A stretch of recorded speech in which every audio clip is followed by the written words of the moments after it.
پاکستانیوں، کیا آپ جانتے ہیں کہ ہم آج تک پوری دنیا میں بھکاری کیوں کہلاتے ہیں؟ دیکھیے، بے نظیر انکم سپورٹ پروگرام کے لیے ہماری اس حکومت نے 993 ارب روپے مختص کیے ہیں۔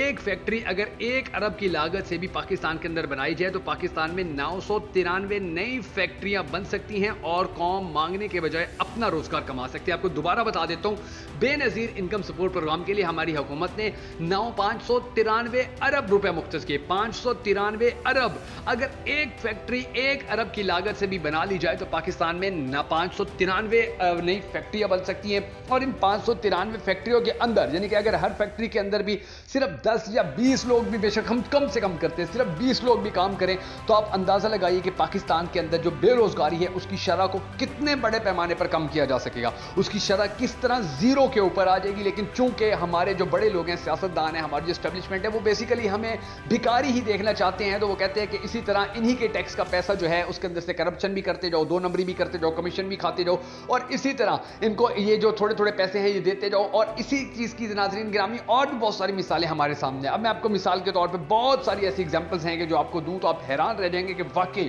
یہ جو اس طرح سے بھیک دی جاتی ہے۔ اب دیکھیے، شہباز شریف نے جو ایک رمضان کے اندر PDM 1 کے دوران آٹا دیا تھا، فری آٹا دیا تھا، اور کتنی خواتین اس کے اندر مر گئی تھی، کتنے بزرگ مر گئے تھے آٹا لینے کے چکر کے اندر۔ اگر وہی مفت آٹا دینے کے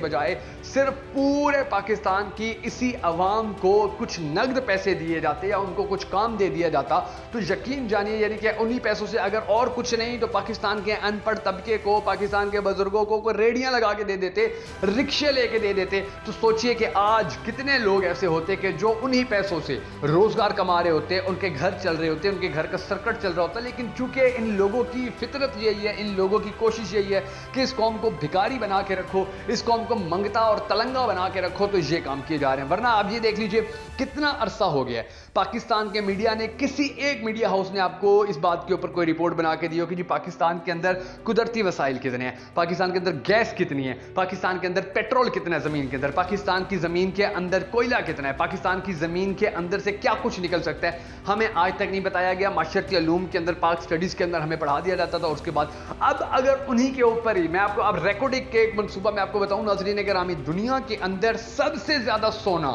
اگر کہیں سے نکل رہا ہے تو وہ ریکارڈنگ منصوبہ ہے، اور اسی ریکارڈنگ منصوبے کو ہماری حکومتوں نے 2 ٹکے کے اندر کبھی یہ